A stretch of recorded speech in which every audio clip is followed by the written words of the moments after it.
Yeah, we're on.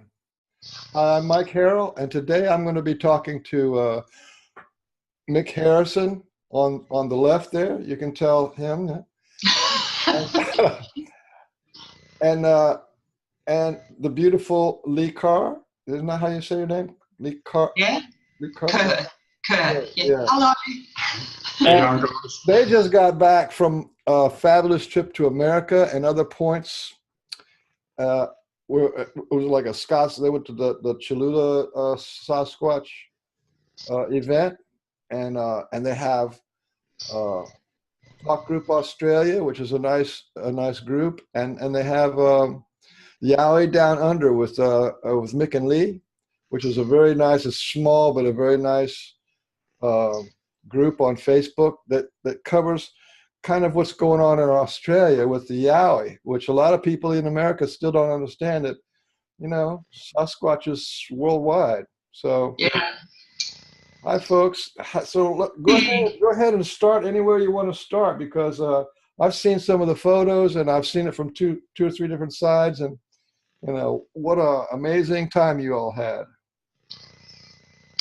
Go for it. Thank you very much, Michael. It's lovely to be on your show. Yeah, we've had an amazing time over the last month or so. We went to Canada and we met a guy called Brian Bland, and then from there we went down to the spiritual psychic Sasquatch seminar with Kiwani and Kelly Laparitis, and that was in Tooele in Washington State, and it was amazing. You know, we caught up with a group of which you were both speakers. I have to add that right in. Is that right? Yeah, that was good too. Yeah. We went to the conference, and it went over 3 days, and we caught up with a group of friends that we'd met last year, and we shared stories, and it was just phenomenal. It was we had the privilege to talk for about an hour or more. There was myself and Lee and Brooke Nabilius, and we spoke of the Yowie and our experiences here in Australia, because as you say, the Yowie is the same as a Sasquatch or Bigfoot. You know, they're the Almasty or forest people in Russia, and they've all got different names, Yerans in China, and they're found all over the world, including Antarctica, and we have interaction with them here in Australia. Yeah.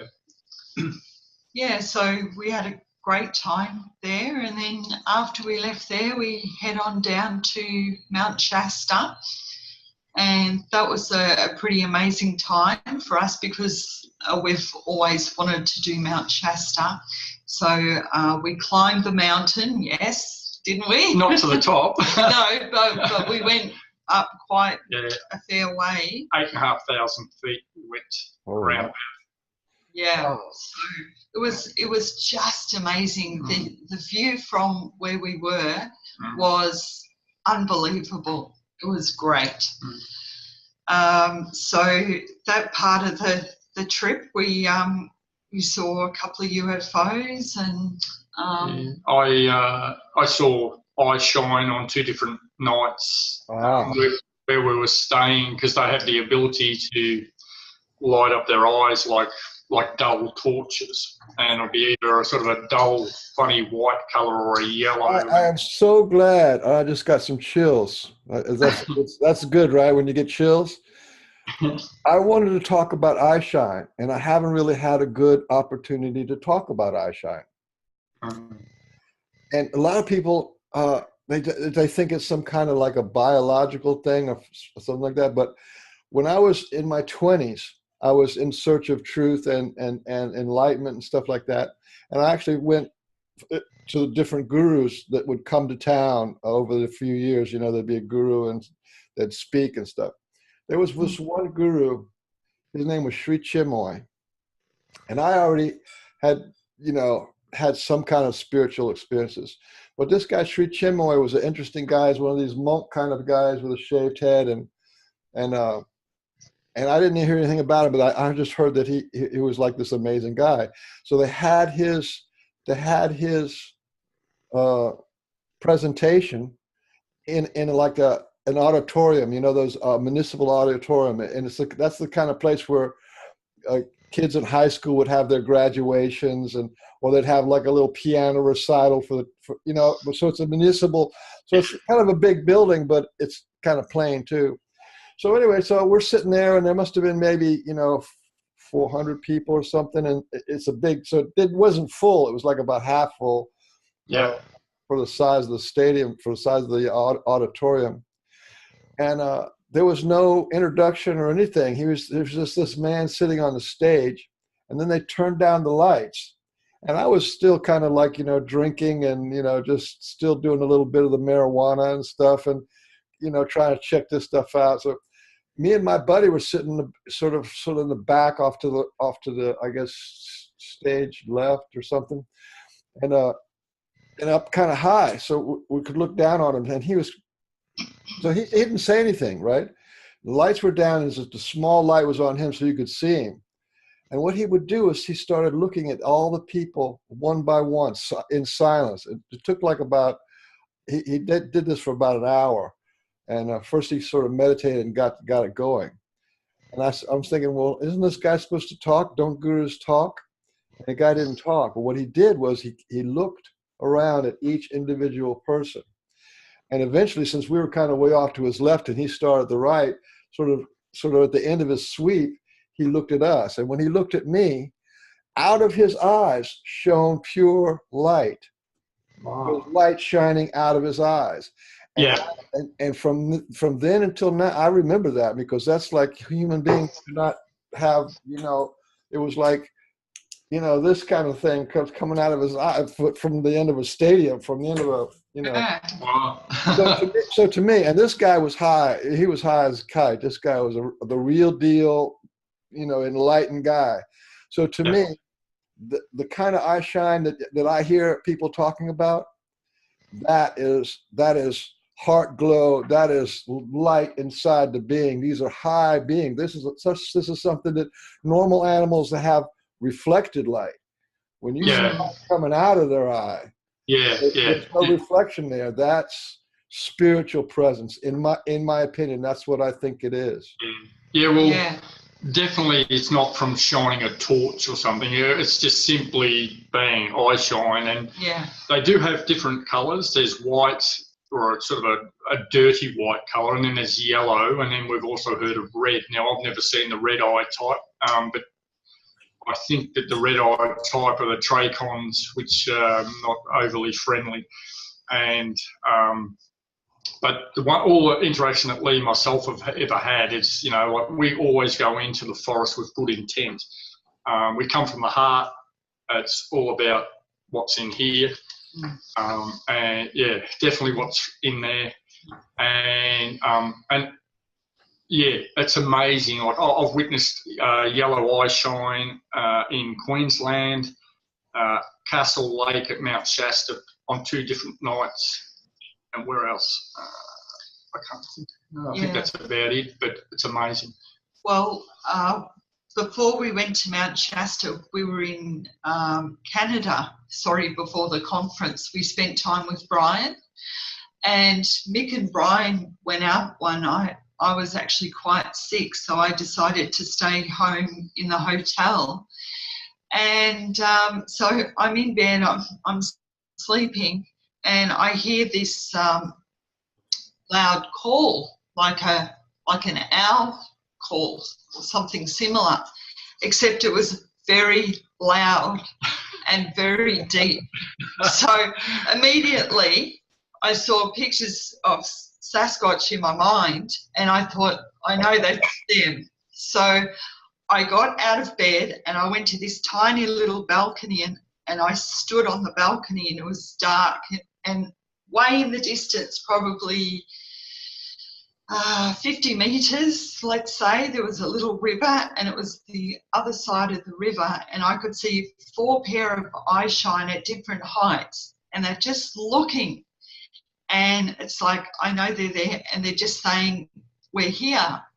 And it was almost as if they'd sent Brian and Mick out just to sort of let me know that they were there. While I was by myself. Sort of like a protection type thing, I guess. Because Brian and myself, we drove back into the, the Golden Ears National Park, and Brian took me to an area where there's all these stick structures, and I'll post them through to you.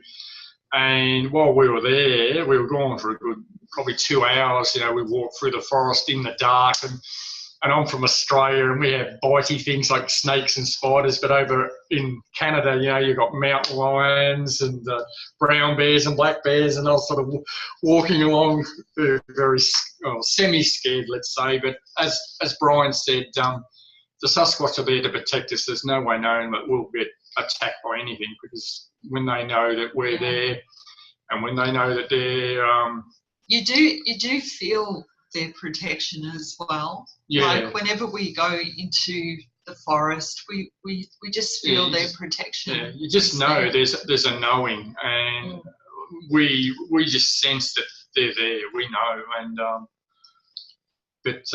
Lee, it was quite interesting. We were just watching a YouTube video just before we started this interview with a guy in Oregon, and he talked of the owl. This hoo-hoo, but it comes from a 6-foot tall owl, that's 300 I pounds. said to him at that time, I said, that's exactly what it was like. Except you could tell it was this real kind of deep, throaty kind of a sound. The sound that really would make your hairs go up, except when I heard it, I just thought, oh my gosh, my friends are here. The Sasquatch have the ability, to imitate animals, and sometimes they do it extremely well, but there's times when you just know it isn't an animal. Like in Australia, I had an encounter there one day, and the next day I went back to the same place because I hadn't completed the job that I had to do, and I could hear these doves over home. Sorry, they're pigeons, bronze-winged pigeons, and they've got an extremely distinct noise or call. And I could hear 3 of them, and it didn't sound right. It just sounded off key or something, and it was almost like they were beckoning me to come walk down this track. And now I would have done it. I would do it without in the blink of an eye. But at the time, I was so frightened. I thought, I ain't walking down there. They're really good at both giving you a little fear and then, kind of loving it away. Yeah, the big thing with the interaction with Yowies or Sasquatch is just no fear. You've got to learn to overcome the fear, Michael. Once you get past the fearful stage, they'll interact more with you. But if they sense fear, they won't, they sort of test the waters, so to speak. Yeah, they do test you for fear. Back in the early days when we were going for forest walks, we'd hear these kind of like growl sounds. Now, I guess any other person would probably think, oh my goodness, what was that? I'm getting out of here. But, and really it was like they were 2 meters from us, but there's nothing there. We can't see anything. But to me, I felt that was non-threatening. It just didn't bother me at all. And I'd just say, hello, and just keep walking. But I feel like sometimes they used to test our fear factor. And I think if you just show no fear and just give out that love, then that's when all sorts of things increased for us. Stuff happens. Contact really started to happen. The way to describe the growl, if anyone's listening, they might really resonate to this, is, and I've heard it through a few different people, it's almost like a 4-stroke motorbike in the distance. Sort of. It truly, because you hear this, you know, but it's a growly noise. I can't do it properly, but everyone I've ever spoken to, the only way we could describe the growl was like a 4-stroke motorbike in the distance. You know, you could hear a low rumbling, you know, and it really resonates. It vibrates through you, and you could hear it. And then you get the wood knocks, the tree breaks. We've had a tree in the Dandenongs. We heard a tree crash behind us about half a kilometre away. It was a dead still day. Now, I'm an arborist and I know that happens, but now I look back through my 37 years as an arborist or a tree surgeon, and people talk about trees crashing on still days in the forest, in the mountains here in Australia, and it makes me wonder whether it was the yowies making the tree crash noise, because it just, all these little things, these little puzzly things all add up and come together, if you know what I mean. And, well, I've had a tree break in Miami. I did a video on it. I think I posted it, but I did it was actually a longleaf yellow pine, not a longleaf yellow pine. It's just, I guess it's a scrub pine, but it was like 10 feet up, and it broke, and on a still day. Yeah. It was fine, and we just had a hurricane, and only one limb broke, and it broke in a completely different way. So this one didn't break, 4 feet off the tree. It broke right on the tree where the leverage was. So I mean, there's something about these kind of communications. Like, how would a Sasquatch come into Miami somehow, which is miles from any woods, and do a tree break just for me right down the street from my house? It's that's what they do, though. Yeah.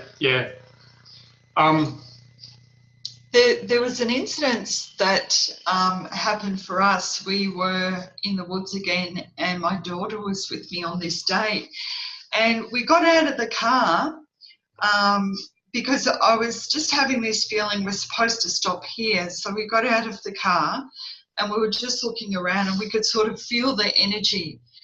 And my daughter stayed in the car, and then all of a sudden we heard this big wood knock sound.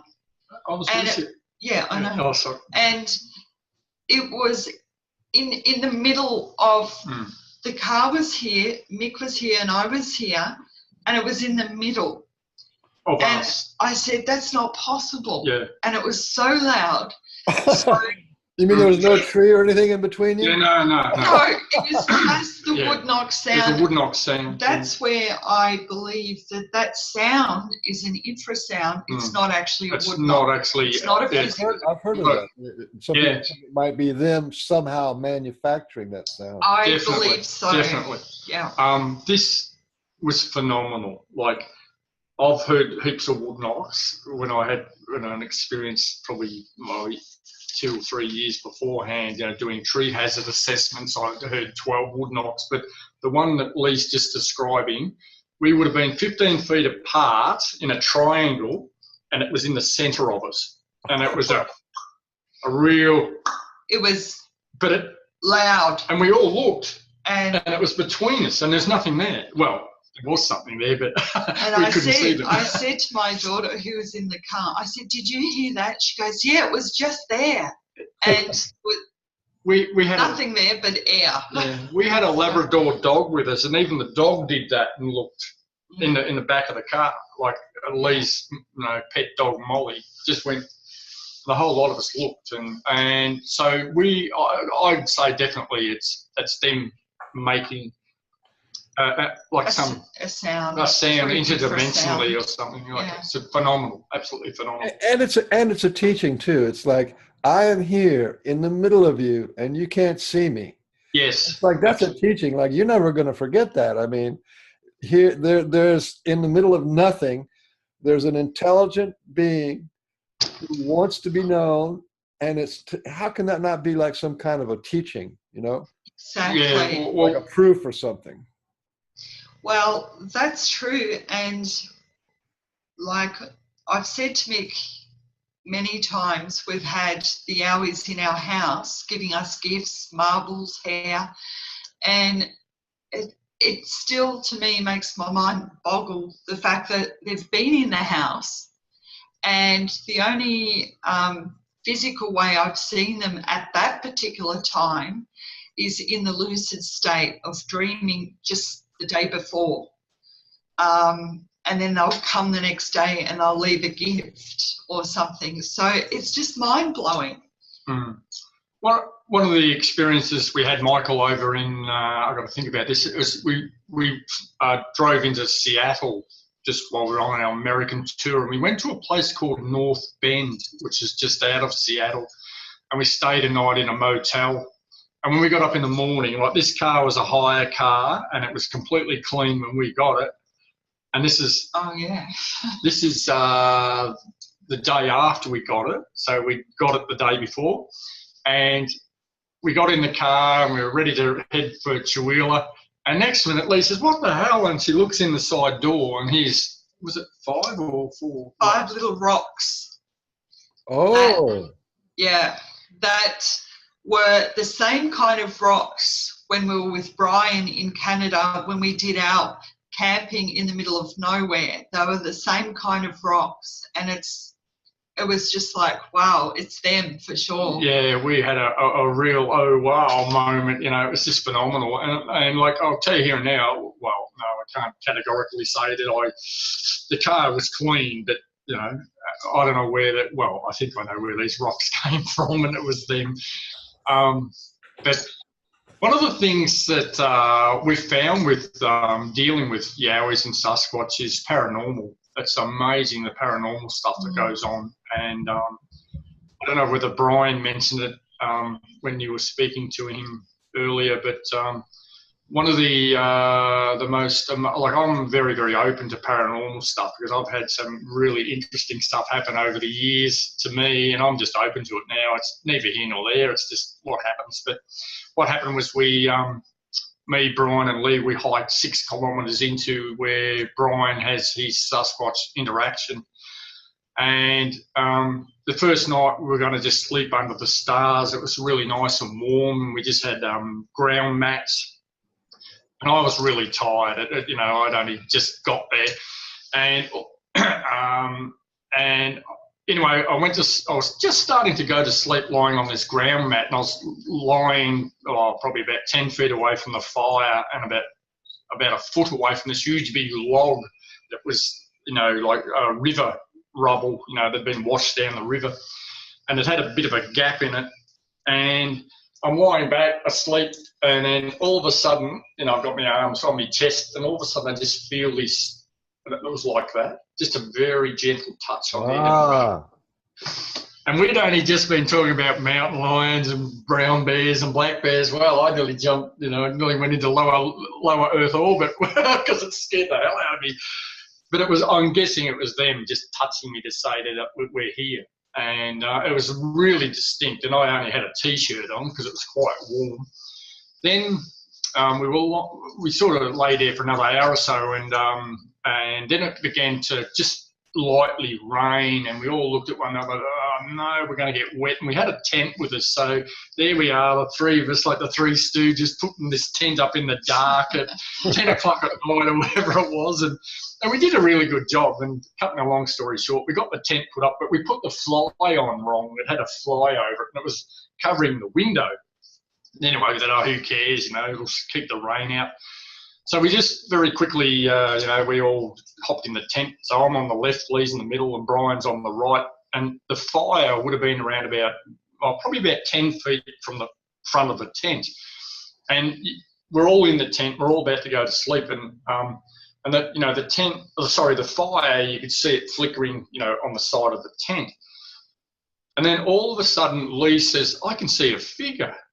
And I sat up, and I'm going to be honest, I couldn't see a figure, but a shadow. Yeah, like a shadow of a person or something, I'm guessing. It just walked in front of the fire. And then And then Brian said, oh, yeah, I can see that. And then with that, all of a sudden, the fire just went boom, and it went total black, right? It's like the fire wasn't there. This is a true story. Absolutely just jet black. Whoa. And then all of a sudden, this beam of light come down, and in front of the tent, it was all pure white. And I could only see 2 beams, but Lee and Brian reckon they could see 3 beams. And maybe I couldn't count. I don't know. Maybe I'll just go, whoa. But, and anyway, straight away, I think I said, oh, I wonder if it's a UFO. And Lee said, don't say that. And we're there thinking, whoa, what is this? And then I thought, all right, I'm going to ask questions. So what I found is whenever it's paranormal stuff happens, you just ask questions. So I said, is that you, Raj? Because Brian has several Sasquatch that he talks to individually. And there was no change in this beam or these beams of light. It was around about 3 or 4 foot wide. It was fairly wide. Wait, hold on. You mean those beams stayed there long enough for you to talk to them? Oh, yeah. Wow. There was light sort of shooting across Coming as out well, sideways as well. like just kind of big, like flashes that we could see through the tent, which is Nylon. very thin. Yeah. So we were kind of wondering what that was as well. And then Brian said, is that you, Ari, which is his other Sasquatch? And there was nothing. And then he calls the little ones Stinkers Inc., Stinkers Incorporated. He said, is that you, Stinkers Inc.? And then there was a big flash. So that was like the Sasquatch children or something? Yeah. He calls them Stinkers Inc. They're sort of like teenagers of the Sasquatch, and they're the tricksters, the one that play games. And he, has this interaction. And when he said that, there was the light changed. It was almost like it was answering us. And then what else happened? This went on for, I reckon, at least a minute, easy. The 3 of us were on our knees, and I'm saying to Brian, open the zip, to look out. And he hesitated, and he wouldn't do it. And then in the morning, on my side, there was a zip, and I didn't know, because if I had known the zip was on my side, I would have opened it and stuck my head out and had a look. But after that, we did look out, do you remember? And the fire was just normal? No. What happened, you've got the story wrong, because what happened is we kept asking questions, and then all of a sudden, at the very last, I saw out of the corner of my eye, it was just like your torch, that bright, that you've just shone at us just earlier, and 2 little dots above it, and then bang, yes, exactly like that, but only 2 little dots above it, and then all of a sudden, boom, it disappeared. And it was jet black, and then all of a sudden the fire reappeared. It was phenomenal. It was just, I've never witnessed anything like that ever. That's major paranormal. That's not 3D. That's no. And anyone that's listening to that, look, honestly, Michael, I've seen a lot of stuff, but that was probably the pinnacle of everything I've ever witnessed in my life. That was just phenomenal. You can't explain that kind of stuff, what it was, or you can only sort of guess to what it was. We don't know. We don't know. We don't know for sure. Well, you have to feel it. You just feel it. Yeah. Sometimes all it is the wow of it, but it was like, exactly. Wow, Yeah. Well, the good thing about it is there was me, Lee, and Brian witnesses. So there's 3 of us that witnessed it, and it was just, we got up in the morning and for hours we were talking about it, thinking, what the hell was that? Now, what was going on? And I've got photographs that I'll give to you. You can post on this. We were sitting outside the tent trying to work out. And we looked for footprints, we looked for everything, and we've got no idea what it was. It was just phenomenal. But one thing that was really interesting, it was extremely quiet. The whole time we're there for 2 nights, 3 days, and it was really eerily quiet. It was like we were in another dimension or another realm or something. It was, apart from jets flying over us, because we were on a flight route into Vancouver, there was no noise. A few animals, we saw chipmunks, squirrels, white-faced blue herons. What else did I see? A blue jay walking into the place. We walked up to this gate on the way into the place. We had to walk 6 kilometres into the place, and Brian told us the story about how one time he'd walked in, and when they come out, this gate had been closed, and there's these huge big rocks have been placed to stop the gate being opened or closed. And these rocks were massive, he said. He said it'd take 2 or 3 people to lift them. So we know who lifted them up then and put them in place of the gate to stop it. And while we were there, a blue jay come along, right? And we're sitting at this gate having a rest, and this blue jay come and landed. Now, anyone that knows anything about Sasquatch or Bigfoot knows that they can shapeshift, and they shapeshift into animals. And this blue jay sat there and bounced along the gate and then flew up into the tree. And I reckon it was 12, 15 feet away for, you guys in America that, don't understand meters, so around about 3. And it was just, I've taken a heap of photographs of this bird, and he stayed there for the longest time. Oh, yeah. Yeah. I'm guessing he must have sensed that, we were good intent, because, I think if you've got good energy coming off you, animals sense that. And it was just phenomenal. Like, I reckon we were there 10 minutes having a rest, and he was there most of the time just watching us and flying around, and it was phenomenal. It was good. We get a lot of that type of thing where you see birds that come very close, and you kind of think, what's this? It's very strange when they come so close. They must just sense it. And also, while we were staying at this house near Castle Lake, near Shasta, we had a deer come right up near our where we were staying in the house, and I've got photographs of it, and it come within probably 20 yards of the house, and like there was, how many? There was about 5 or 6 of us, and it just didn't care. It just come up, and it was a wild deer. There's no way knowing it was tame, because it was the only one that we've seen the whole time we were there. I think it was a white-tailed deer.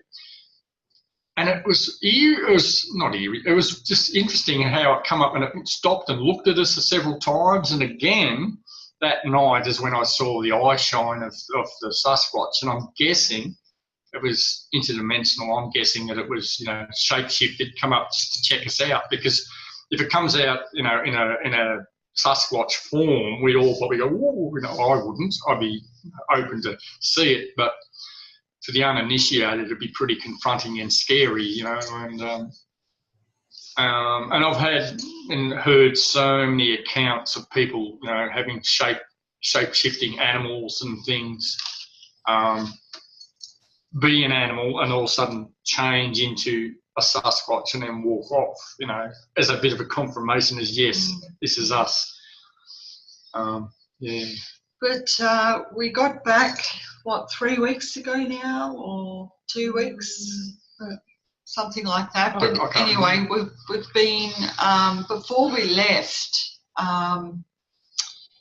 probably about 2 weeks before we left to go to the States, I went to this new place.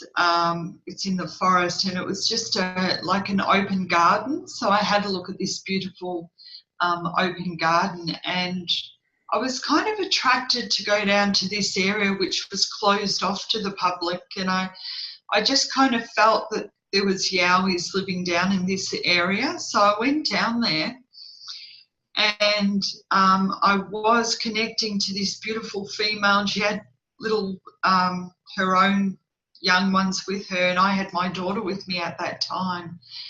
And I'll give you a picture that I took. She allowed me to take a picture, and you can see her in this picture. And I came back and I told Mick about her, and we went down there last week, and we got some more pictures. And they're in the pictures, there's a whole clan of them, and just beautiful. You just get these beautiful feelings with this clan. They're just very loving, and they're happy to make connections. So I'm really excited to see what that will bring. Yeah. Well, there's something I've been feeling the last couple of days, and that is we're in the middle of historic times. Yeah. Stuff that's going on with the ET world. Well, a lot of people are kind of used to it, but that's pretty historic. You know, this ET people in broad daylight, and everybody knows that they come and take people and heal them and transform them, elevate them, and do all kind of stuff. But I don't think in the history of planet Earth has the Sasquatch people come to so many people and touched lives and changed them and interacted with them. And then this Cholula Peak event that Kawani and Kelly put on every year. To me, I just realized that that's historic. When has a separate species from humans ever orchestrated and said we want an event at this date and we want these people to come in this location, and it happened. That's like when you put that together, it just hit me the other day. It's like that's never happened. It'd be like if the Brown Bears decided they wanted to have a convention in Chicago. You know what I mean? It's like, what? You know? Yeah. But that's what has really happened. Yeah. Well, the Sasquatch did actually orchestrate that event. And they're orchestrating an event down under with our clans as well. They want that here too. And they're trying to bridge that gap with humans and their people, so that we're all changing. We're all going through a shift, and they're going through a shift with us. Every being will go through a shift, and they're trying to link us all together, and so that we all can spiritually evolve together at the same time. It's kind of like holding hands, if you like. So that's what that's all about. Yeah. I think what I see, Michael, is they've chosen like ambassadors of humanity to bridge the gap, and people like Lee, myself, and you, and all Kiwani, Kelly, Sunbar, all the people that we know that are interacting with Sasquatch and Yowie and Yeren and all that, we're the ambassadors. Especially on the family and friends level. We feel like they're family and friends. Yeah, absolutely. Yeah. Like in my group, Yowie Down Under, there's no one that's, like a hunter or that I know of anyway. We're not out there to hunt these things or whatever. We're here to bridge the gap and make friendship and make people realise, number one, that they're real, but number two, that they're a friendly being. Now, there is several types that aren't, and we know that. I only just recently found out, probably in the last week, there's a guy, I was trying to get his name, Matthew Johnson. Matt Johnson, yeah. Yeah, he put up an article about the different types, because I've been searching for, since my encounter in 2008, what this is all about, and because there's, people that go missing, and I've heard of attacks by people with these different things in the forest, and I'm a realist. You've got to look at all sides of the picture. Here's the story. Let's look at the left side, the right side, and in the middle. You can't just all be love and light and this and that. You've got to look at the whole thing, because we've got to live in the real world. We know some nasty stuff happens.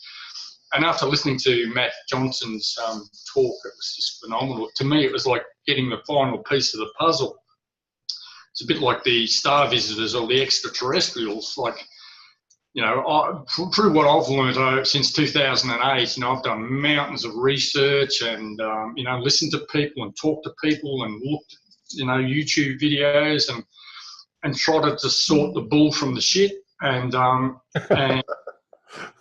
yeah, you know, and honestly, I reckon I've come to the conclusion that, you know, I think there is a minority of benevolent beings, you know, as in star visitors, malevolent being bad.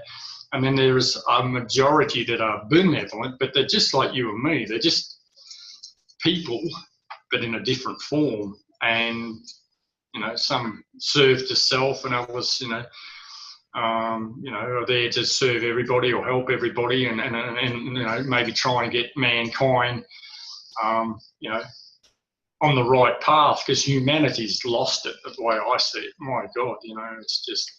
Oh my God, that's like that. That would be a dark topic, but it's my business to look at the darkest parts of humanity, because that's what needs the strongest light. And, you know, I have a healing group. Yeah. And man, it is so dark. I'll give you an example of how dark it is. In India, they worship this being called Hanuman. And Hanuman, you want me to show you a picture of Hanuman? Yes, please. Yeah. Let me see if I can get one up here. You'll like this. Now, Hanuman is one of the main characters of the great religious epic, the Ramayana. Right? So there was Lord Ram is in a war with the bad guys, the lower lords, and he gets Hanuman, who is the king of the mountain monkeys. They call them mountain monkeys. Well, these were 8 foot, 10 foot tall, and there was whole tribes of them. Yeah. So, and this, supposedly to history, took place 50,000 years ago, and what we would call, now from the New Age kind of community, what we would call Lemuria. This was the war in Lemuria, of which the you know, the Sasquatch people, whose homeland is in the you know, is in the mountains there in India and Tibet. Yep. Anyway, so this is Hanuman right here, and Hanuman is worshipped in India as the supreme example of devotion to God, right? And yet here he is, you know, this big, strong, and there's a lot of different pictures of him, hairy, kind of a monkey, kind of human-looking thing, and he's worshipped in it as an example of devotion to God. And this is him with his heart open, showing the you know, Ram and Sita in his heart, that he carries humanities in his heart. Yeah. Okay, so compare that. So here's the numbers. The numbers of people in India who worship Hanuman is there's more people in India who worship Hanuman, who is obviously, there's no question about him being, he worked he helped the people in times of war, and he was devoted, and he did all these mystical stuff and moved mountains and went on these epic things and fought the bad guys, and the Ramayana is a great thing. But listen, there's more people in India who worship Hanuman than live in Canada and the United States. Wow. And here we are in the United States of like, is it real or isn't it real? There's millions and millions of people who are worshiping these people. You know, that's how dark, in a way, how disconnected we are from nature. So it's because anything that can heal you in India, anything that can heal you, become visible and invisible, and do all these kind of miraculous things and open your heart, they worship as gods, as you know, as not gods in the big G, but you know. Yeah. One thing I've found is, you know, the Sasquatch and the Yowie don't want to be worshipped they look at us as we're the little brothers and they're our big brothers, but they don't want to be worshipped. They just want to be treated equally, and for us to understand that they are there and they are real. And, you know, like, it's very interesting you say this, actually, because we've got a friend in Mumbai in India that's here in Australia. She's an Indian girl, and I won't mention her name here, but her brother's having interaction with the Sasquatch in India. But unfortunately, he's terrified of them, you know. But I don't know. Oh, well, yeah, okay. Well, there's the, you know, there's the myth, and then there's the reality. But see, one of the things that the Sasquatch did to me, like before I ever came to Sasquatch, I had done spiritual practices and emotional healing, and I recovered my memory that goes all the way back to watching the earth cool down. So I have these pieces of memory, you know, which is not complete, but I remember my past lifetimes all the way back to there. And one of the things that the Sasquatch did for me in the last 3 years was take me step by step back in time. And they showed me how they interacted with every shaman on earth. They've had constant interaction with all the healers and wisdom keepers on earth. Mostly psychic. A lot of the shamans don't even know, you know, consciously that it was the Sasquatch people doing it. And then they showed me that all those gurus and sadhus that would achieve enlightenment, guess where they did it? Up in the mountains, in the hills, in Tibet, in caves.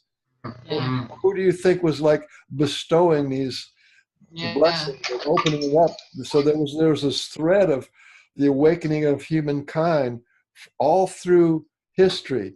It's tied with, and especially in Australia, some of the highest, most powerful healers and wisdom keepers are the Australian outback people. Those people are off the chain. What their reality is, because they do the, what do you call it? The dream time, and dream time is one of the things that Sasquatch do. So when they teach us, a lot of times, like Lee was talking about seeing in a dream or seeing a vision in your head, that's dream time.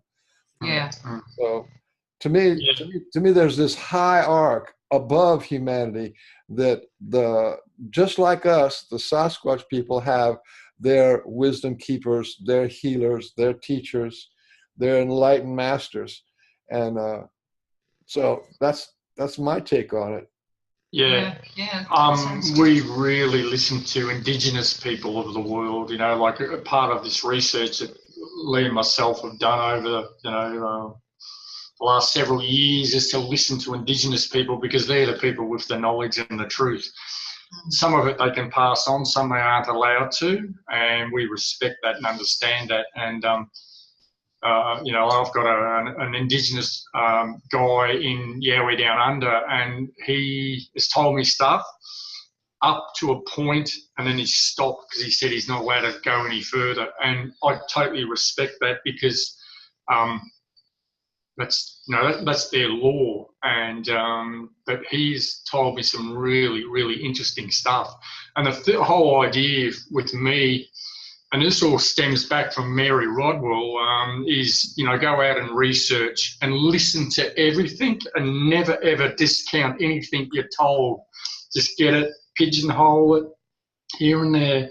And after a while, these little pieces all come together. And it's like, you know, what I said with Matthew Johnson just the other day. It was, you know, the Xanu, the Tracons, and the Zuziko, I think he called them, the third type of, like, Sasquatch. And I don't think they are Sasquatch, actually. I think they're just kind of, they're fallen angels, evil entities or whatever. And but it all comes together like a giant jigsaw puzzle. And it's extremely important to listen to everything. The female Sasquatch, Yowie, that I've been communicating with in my local area, her name's Tanika. She has been communicating with me about the Aboriginals. Going back to long ago, there was a misunderstanding, or something happened where the Aboriginals became a part of them in a way, and they're trying to work through that with their karmic cycles, and they're trying to build the bridge with the Aboriginals as well, to come on better terms. That was the information I got with my local female. Well, I wanted to explore that because you get this information, and a lot of people are getting information, and there's several different ways to get information.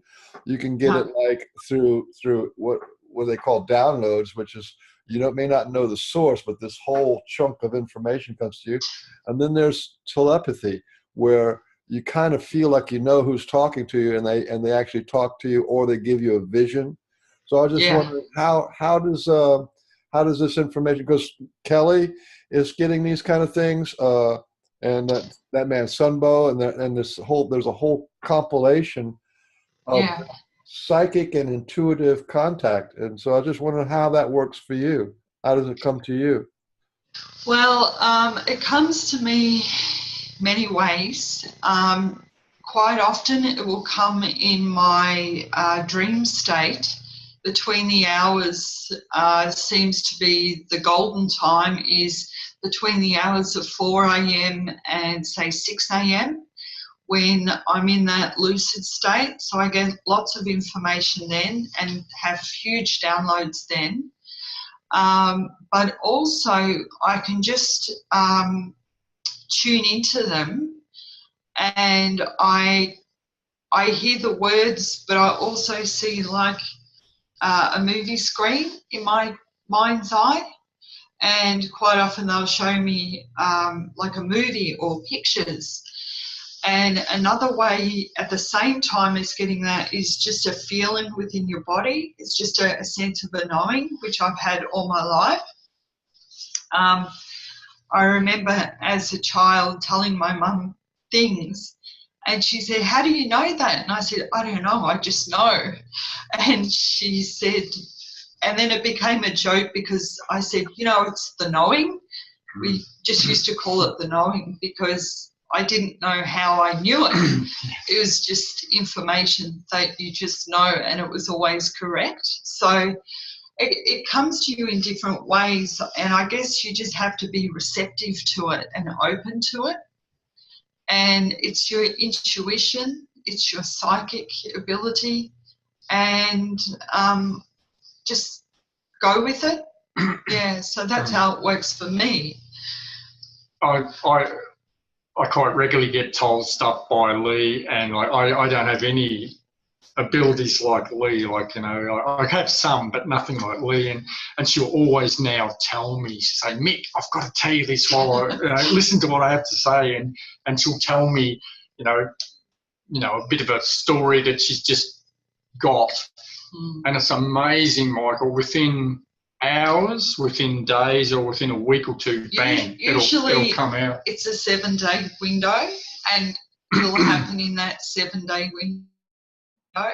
So it's a bit like, when you're talking, saying like a prediction, like it's going to rain, or somebody's going to get sick, or something like that, some kind of prediction. That kind of stuff has happened before, but if it's like a prediction, it will be that 7-day window. Or to just be excused for a second, Michael. But with just the stuff I get with the Yowies, it's an instant thing. It's like an instant knowing. And now when I go to see them again, I always take my pad and my paper and I just jot it all down. And it's kind of amazing the stuff I get, because, like, for example, with the knowledge she's given me with the Aboriginals, I have to then go and research that knowledge to find out that it's correct. So, and when that happens, it's like, oh, wow. So I kind of surprised myself. Yeah, I get all sorts of things, really. So I just go with it and I just jot it down. I got information about the blue rays coming to Earth at the moment. Oh. So, yeah, this is all the Christ consciousness frequencies that are coming to Gaia at the moment, and the light workers on the planet, whether they know it or not, are really anchoring that light energy in, which is needed at this time. So we're going to be seeing a lot more blue light streams coming into photos, and this will happen for quite some time. And then after that, we'll get a lot more visual light streams coming in where people will actually see these blue beams with their naked eye, but that's not at that stage at the moment. So interesting stuff. I think one of the interesting things that I noticed was just before we went to Canada and America, Lee spoke about, it was the Merkaba. Oh, yeah. This Merkaba, golden and spinning, and with rainbow orbs coming off it. I saw it just sort of, I can't remember what I was doing. It was just the random day-to-day things, and I just saw a Merkaba, which was like a triangle, diamond this way. It was beautiful colours of like magenta and pink, and it was just spinning really fast, and there was like orbs coming off it, and that was it. It just disappeared, and I said to Mick, I had the most bizarre thing today. I just saw this and I just told him. And then we went to Harrison Hot Springs in Canada. And Harrison Hot Springs is an area where the most sightings of Sasquatch anywhere in the world take place. Oh, really? And it's got your name on it. Yeah. Actually, I've got heaps of photos of Harrison, everything with me beside buildings and whatnot, but that's another story. So we were in this shop and we were speaking to the man that ran the store, and he was telling us that, you know, he had a couple of people inquiring about Sasquatch thing, and he was telling a story. And then he mentioned that he used to have a house made that was like a pyramid, and he lived there. And I said, did any kind of interesting things happen in that house? Oh, and he said, yeah, well, this one time this Merkaba appeared, and it was a diamond, and it was pink and magenta, and it was spinning, and all these orbs were coming off it. And we just went. Mick and I just look at each other, and I said, I saw it last week. And it was amazing. It's incredible. And I sort of, when that happens, I try and see the link, and I think we were just supposed to meet this guy and communicate with him for some reason. Yeah, it was just phenomenal, Michael. Like, honestly, to me, I would not say what we call it, but we have our moments, Lee and myself, where we have our oh wow moments, I'll call it now, because it's R-rated, what I normally say, but it was phenomenal. Like, this guy, he spoke of, you know, this pyramid house, and then it was a UFO, wasn't it? He walked out, and apparently his grandmother had seen it as well a week later, the same thing. I can't. Yeah, I remember him talking about that. But when he mentioned this thing spinning fairly fast, and the colours, and then the orbs coming off it, it was exactly as Lee had said a week before, and we just, whoa. Because when I saw it, I was thinking, well, what is the significance of this? I couldn't relate it to anything. I thought, why am I seeing this? And I just didn't know. But then a week later, when he said that, I was like, wow, this is incredible. Yeah. And it's unreal. And he had some brilliant Sasquatch stories. I won't go into them, but they were really interesting to listen to. We were probably there for half an hour, and he's telling us these Sasquatch stories of the local area and the local Indigenous people and that know all about them. And apparently, from what we're told, it's of all the places in the world, that's the spot where they're seen the most, near Harrison Mills. There's a river just up the road from it, about 5 or 6 kilometres up the road, and that's the spot. But we found a rock stack of 3 rocks. Well, give you a picture of the rock stack we found. It was on the side of the road, but we didn't see any Sasquatch. So there's No, you're not going to see Sasquatch. Where's the world's most popular, you know, but you know. Well, we were disappointed. Your backyard, but you go to the world's most famous place and you don't see any Sasquatch.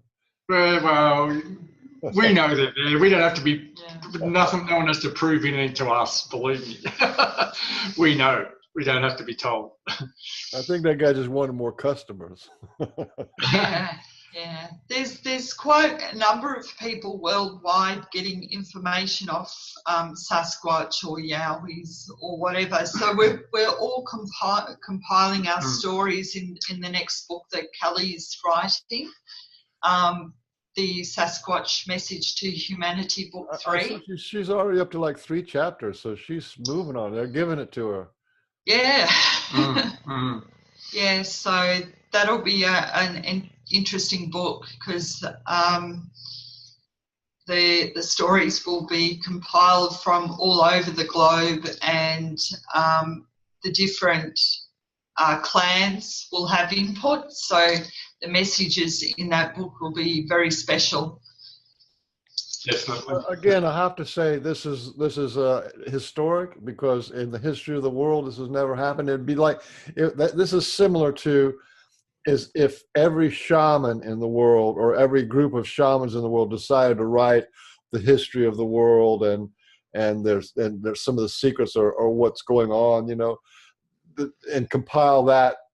This has just never been done before. I'm astounded. This is non-human intelligent beings that have longer memories and better memories than we do. Yeah. Gonna fill us in with the history, and they include what needs to be healed and how to be in your heart and all kinds of. They have the right, what do they call it? The pattern of that we're supposed to be following, which is of course the pattern of life and the web of life. Yeah, definitely. Well, as you know, that a lot of our true history is hidden from us, and I think with the help of these beautiful beings, we're actually filling the gaps in a lot of it. So the people will do their own findings to find the true history and what's really going on. Definitely, yeah. Like we're just so in the dark with our history, with, like, oh my God, don't get me started. But as an example, I think there's a temple over in South America, and I might get the name wrong. It's either Pucapuma or Pumapuca. And there's a 12,000-year-old temple with mirror finish edges on it, And this rock is something, I think it's the second hardest rock known to mankind other than diamond. And it's got mirror finishes, and yet they say that it was chipped out with copper and, primitive man chipped away at it. And I just think, how stupid do you really think we are? Hello. Like we're just lied to day in, day out, Michael, by, our history tellers, It's oh God, don't get me started on that. But with what Lee was just saying and what you were just saying, like where I've learnt so much through the downloads that have been given with the history of mankind and the history of this planet. It's just phenomenal. And what's really interesting about it, it all makes sense. It doesn't not make sense. Where all this other garbage that I've heard over the years in the history books and what I learned at school and all that, like they talk of Captain Cook discovering Australia, and there was the Chinese and the Portuguese and all these other people years beforehand. And come to find out that both India and Egypt would regularly visit Australia. Yes, before Egypt was even called Egypt. It was long. Yeah. Well, you look at the Gosford glyphs. They've got hieroglyphics. It's a sacred Aboriginal site in the mountains there, in the Blue Mountains, and they've, it's Egyptian hieroglyphics. And then you talk to people like Gary Cook in New Zealand that talks about a race of people that were there for 6,000 years, and they trace them back to Persia. They're from basically Persia is Iran, Iraq, Egypt, all that area. And there's so much history. We're just, well, you know, people are waiting for disclosure. Well, it's not going to happen in the way that we think, because disclosure is happening through the people and through the beings that the people are in contact with. Yeah. That is real disclosure, and that's what's going on right now. Yeah, I really don't believe governments will ever tell us anything, because they're all part of the black agenda, you know, to keep us in the dark, where people like you and me and Lee, we're the ones that will give disclosure, because we're the ones that are willing now to stand out on the end of a diving board, and we're happy to say our piece and say our bit, and we don't care if people boo-hoo us, because we know we're right. You know, I don't care. I do not care. I so don't care. I'm living my truth. I mean, I'm sitting here listening to you guys, you know, and I asked for help. I said, listen, I just woke up and I'm out of sorts and I got this thing going on. I said, can I have some help? And I've just been sitting here the whole time listening to you guys, just feel my heart vibrating. I'm just going, I'm just like, I'm not saying much. But the government there's no government on earth. There's no ET. There's no bad guys. There's no demons. There's no lords that can touch you when you're in your heart. You know, that's right. Exactly. That's right. Yeah. That's what Sasquatch is doing. They just don't know about. Yeah. When you just speak the truth, mate. And, you know, like David Icke says, he said, the truth is like an African lion.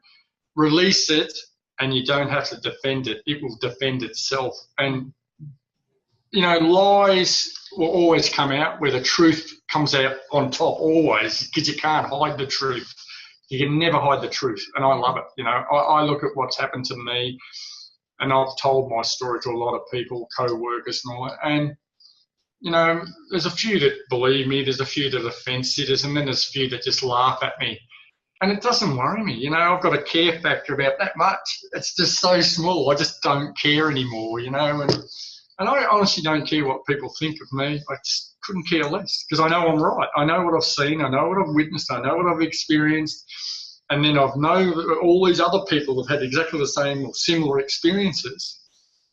And, you know, we can't all get there and make it up, you know. Yeah, we've decided to put together our own YouTube show called Beyond Our Reality to bring these amazing stories forward, like we did our first one with Mac. And I love that one. I want to steal it. Can I steal that? Yeah, you can steal it. I want to put it on the this disclosure gift project. That's great. Yeah. Well, it's about sharing. So you're welcome. Yeah. Because Mac's story is a beautiful story, and the Sasquatch beings have interacted with him when he was in dire straits. Basically, he had car problems. I won't tell the story, but he had car problems, and they interacted with him and fixed it for him, which saved his life. So he tells that story. And I want to get these stories out to people, because a lot of people are afraid of these beings and say that they're the devil, or, you know, they're negative beings. But the ones we're interacting with are not. There might be some that are of a darker agenda, but the ones that we're in connection with, Michael, they're working with us, not against us. And I guess we want to share stories like that with people so that they understand a little bit more and just broaden their awareness to make them realise. Yeah, and I think, you know, I kind of look at it like a snowball going down a hill, Michael. You know, like once someone steps forward and tells the first story, then the next person will step forward and tell their story. And then in the end, it'll become just the norm, where people will lose their fear and they won't be worried about ridicule. They still might get some ridicule, but, you know, sticks and stones can break your bones, but names can't hurt you. And it's just, you've got to get past that. You don't worry about what people think of you or what they say about you. You just, You just don't worry about it. And I'm in that realm now. I just couldn't care less what anyone thinks of me. I just do not care. And they can yell and scream and say I'm an idiot or a liar. Who cares? You know, I'm past it. I'm past it. Because I know, you know, if somebody was ever to say anything, I would be looking like, well, you know, you think that I'm a nutter? Well, let me ask you, why aren't you having these experiences? You know, that's the real question. Is this is fairly common? I mean, you're talking about literally a few million people have had interaction with Sasquatch. And out of them, there's probably 50 or 100,000 people who are having really heart-centered. They really love them. They may not be on some kind of a deep family level, but they don't want to kill them. They want to protect them. They want to protect the forest, all that kind of stuff. So there's, you know, so why are you just looking for a bag of scat? You know, why aren't you trying to connect with these people as friends? You know? Yeah. And that's the thing, you know. And we've heard some amazing stories. You know, like I've heard heaps of really, really interesting stories. One thing with all the stories I've heard, like Mary Rodwell said to me right back when I had my first ever interview with her, you know, when I told her my story of seeing the star visitor, you know, like at the very end of it took me about an hour and a half to tell her the whole story. And then I sat there crying because I was in a really scared, you know, place. I had to, you know, living, you know, water scared out of me. And she said, Mick, go out and research as much as you can and listen to people and talk to people. And she said, one thing I do, Mick, is I pigeonhole things. So I might hear a story from someone in New Zealand, and she said, I put that story just there. And then along comes another story and I put it there. But then years later, I'll get another story from North Korea, or not North Korea because I don't speak English, but say, South Africa. And it'll be the same as this one I've just put in here. And there's all these little correlations and links. And I remember when I first ever read Kiowani's book, The Sasquatch People, you know, the interdimensional beings, where there's a picture of a Sasquatch coming out of a tree. I read that book, and it's probably here upstairs, and I reckon there'd be 40 to 60 pages ear tagged where I've turned the top of the page in, where I've had my OF moments where I thought, whoa, you know, I've had that, you know, and this is back in my infancy of learning all about this stuff, you know. It's amazing because Mick and I look back on our past, our early days, like childhood and whatever, and we see correlations, things that have happened that we didn't know, but probably looking back, it was Yowie, Sasquatch stuff, along happening with, you know, star visitor, you know, and it's only probably in the past 6 years or so when you really awakened that you start to join the dots and say, hey, this has been happening all along. So it's pretty amazing. Well, that's what I was saying is that one of the many things that has happened to me, even though all my experiences have pretty much happened right here in this little apartment, but is they did take me and step by step and show me all the things that I was, you know, my search for truth and my whole healing, teaching, all that was guided and planted.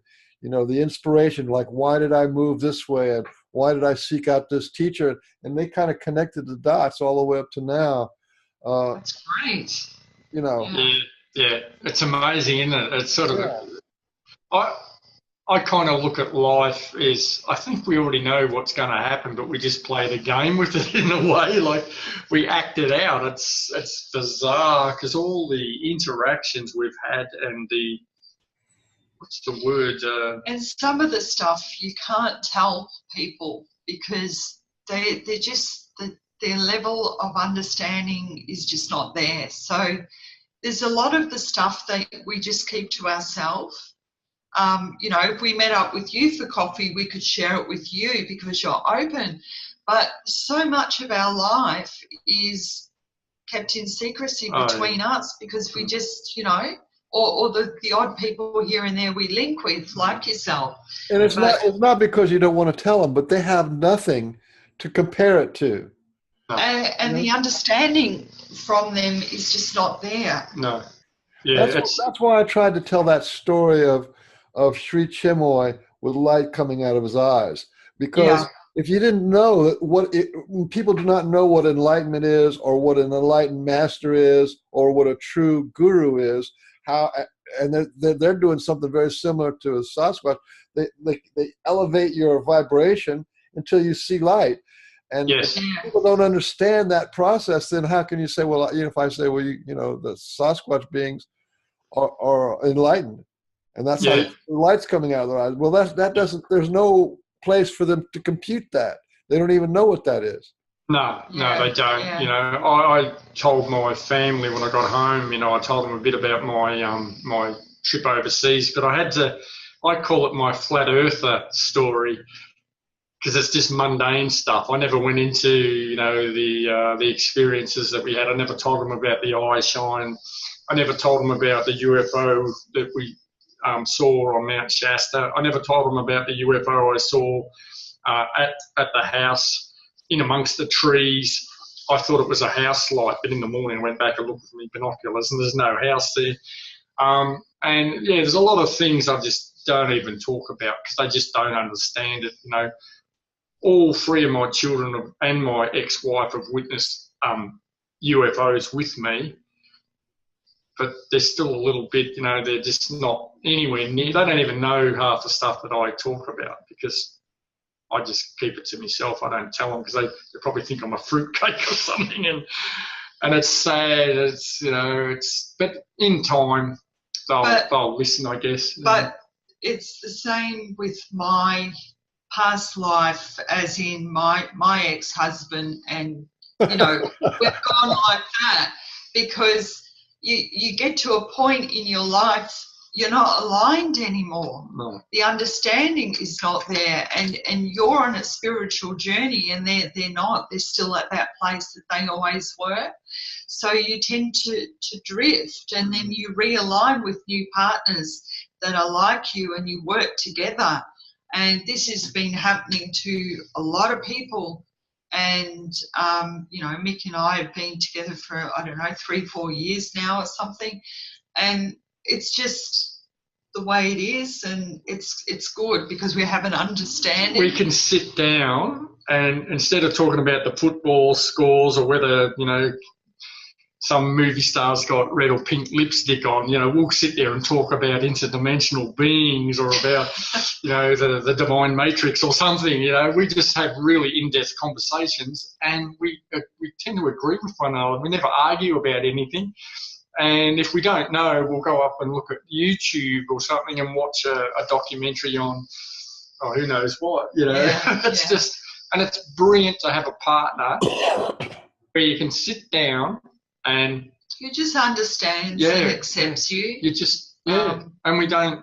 Because you're both going through the same things, even though we have a lot of experiences together, we also have a lot of experiences separate. Yeah, individual. But one of the things I kind of wanted to just touch base with is the idea of the all one and no space. Those two ideas are kind of what was impressed upon me, is that's where Sasquatch wants to teach, and that's the direction they want us to go in. Where there's like right now, there's me in a space here, and then there's my computer, and then there's a long space, and then there's your computer, and then to you, see? But Sasquatch, they live in no space, so that I'm just feeling them right now inside of me, listening to you, and and time is now. There's no past or present, well, there's present, sorry, but there's no past or future. It's now. Everything's now, and it makes sense now. Yeah, it does. But and that's why we can go to the USA and and I can still feel my Yowies present with their Yowie, their Sasquatch, and vice versa, because they know who they are, because they're all together. It's a hard concept for our human mind to get, but it's all the same. an all-knowing. So there's an all one and no space. So that means when you go from Australia, where you have these connections to many, many clans, and then you can go to Mount Shasta, and you can still feel your connection to your many, many clans inside of you, and these new things. It's like, Yeah. So, but here's the thing I wanted to follow up with is what it seems to me. I'm just got my finger on the pulse of this, and it's not completely fleshed in, but it seems to me like the Sasquatch are taking the people that they're working with, that they open their heart to, and having transformations and awakenings and downloads, and they're taking those people and vibrating them up, and then they're using us sort of like a broadcaster. You know, our heart is broadcasting out into the all one or into the no space. You know, and Yeah. and that little sneaky thing. See, it's nothing on the surface, nothing 3D at all about it. But there's this broadcast going on the 3D level. Yeah. And the Yeah. EP people are doing it. The people who've had near-death experiences, they're doing it. The people having angelic. There's a lot of people having angelic and people having experiences with the gods of old. There's so many people are having experience with Ra or Isis or Sekhmet or some of the Hindu gods. And so that's what I think is going on. There's a broadcasting that's going on in the all one and in the no space from the people who are being like ambassadors or broadcasters. Yeah. Well, I don't know if you know, Michael, that I think I've had so many experiences with all of those beings. And I've just finished a book this year with my experience I had with Jesus. I'm not sure if you know that I've written that book. Oh, do tell. Tell us the whole thing. Yeah, so I had an experience 25 years ago with Jesus, and I've just compiled the book because I felt pressure that was a job that he wanted me to do. I'll grab the book for you, just up there. So I've experienced the angelic realms as well. So I just feel that it's a combination. The message is all the same. And this message here in this book is not a religious message. It's about opening your heart and connecting to Source directly, that we can bypass the religions and do it ourselves. And this is very important. It's an important message. The name of it isn't clear. Could you, see if you can, there you go. It says Ordinary Girl, Extraordinary Vision. Is that it? Yeah. So an amazing vision reveals a message from Jesus for the new Aquarian age. So all the messages, even from the Sasquatch and the Yowie, it's all the same. It's coming from the heart space. That's the golden message, is to open your heart and connect. And magic happens when you do it. So it's the messages are coming from, like you said, different areas, people with life, near-death experience, all these different things. The message is pretty much all the same. Yeah, because really, the ground of being is absolute inclusivity and unconditional love. All one is absolute inclusivity. That means we're all one. But unconditional love is that's the foundation of the universe, So whenever you get closer to love, more inclusive of love, more encompassing of love, then that's, you're on your way home. That's that's what it's all about, really. 100%. 100%. Yeah. Yeah, it's amazing. Well, we can why don't we wind it down now and let you take a breath or something and think about what your sort of ending statements would like to be, or ending stories. Mm-hmm. Okay. We're talking about vibration before, Michael. when I first ever had my life-changing experiences, I call it, in 2008. At the very end of my experience, my spine began to vibrate, and it started at the the top of my spine here, right down to my coccyx.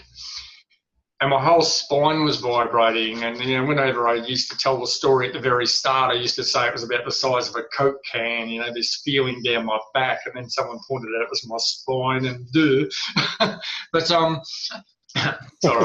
I was a bit thick at that time.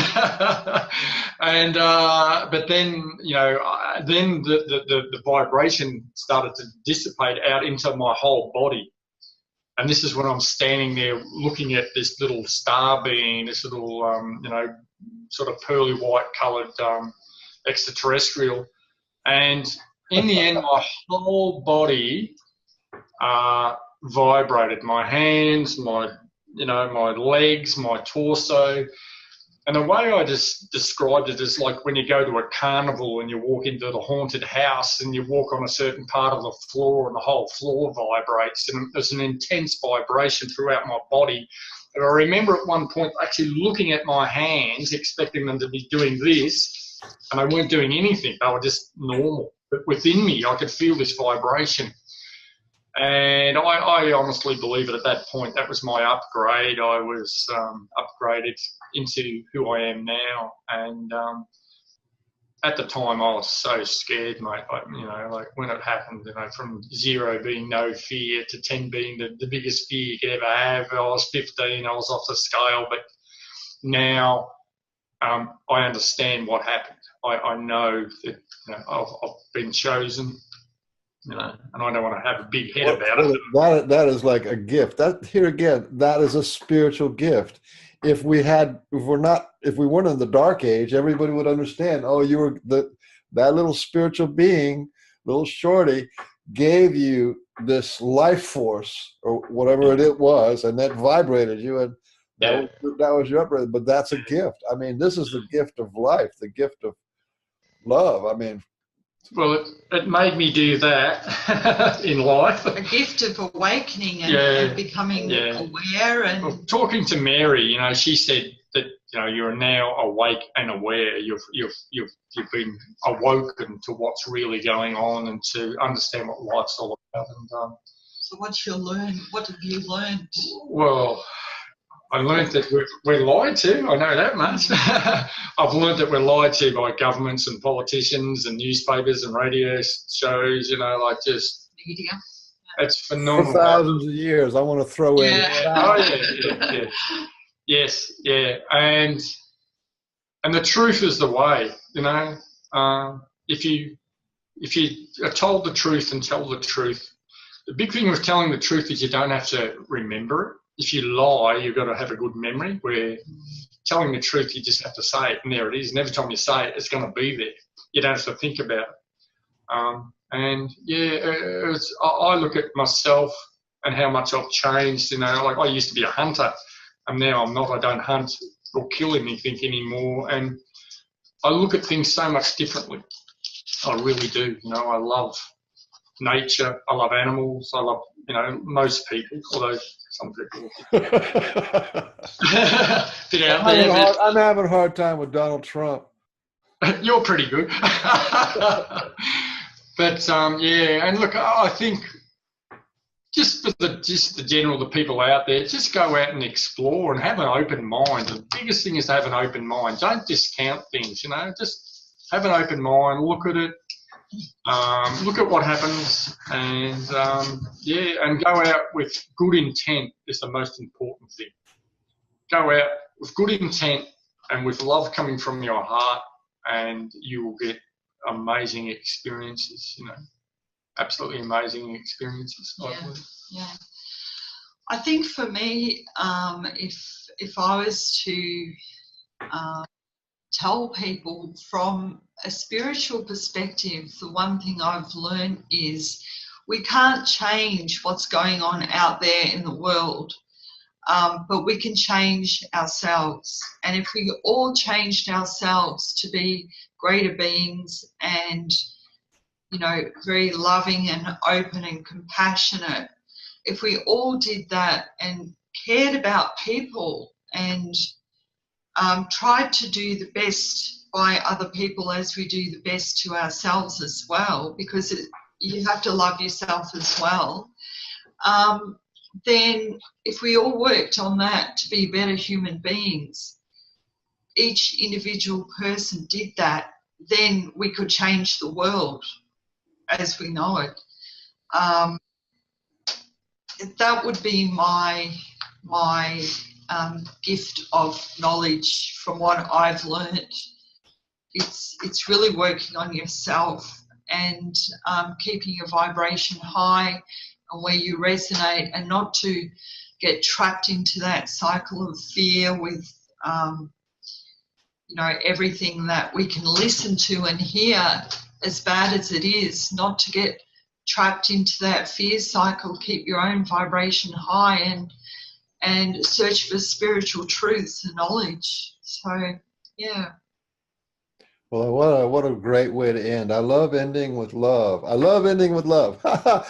But it is, you both mentioned this, that to me, this is of primal importance, and this would be my ending message, is you have to love from the inside out. You have to send the love into yourself first. So that has to be your core, self-love. And then you can love the world and your family and your friends and everybody from the love that's already inside of you. And what a wonderful, simple message that is. And most people do the opposite. They love the outside, trying to fill the inside. But when you love the inside, and then it flows out to the outside. That's kind of what Sasquatch is showing me. Yeah. What a wonderful, we could do this like every week. That's, and I love that you're going to do this, your little YouTube channel. I'll support you on that. Maybe we'll get a little coalition together and try to Shanghai storytellers. Hey, little storyteller, come over here. Yeah, we'll be in that, mate. Because the more we hear, the better. People come forward, tell their story. That'd be great. It really would. It'd be magic. Yeah. Okay. Absolutely. I want to thank you both for taking your time. And what time is it over there? It's 12 noon. Okay. Nearly. It's just before 10, 9:56 right now in Miami time. So there's around the world. Around the world. Yeah. All right. Thank you, Michael, so much for having us. Thank you.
in depth. Yo, what's up, what I'm gonna see?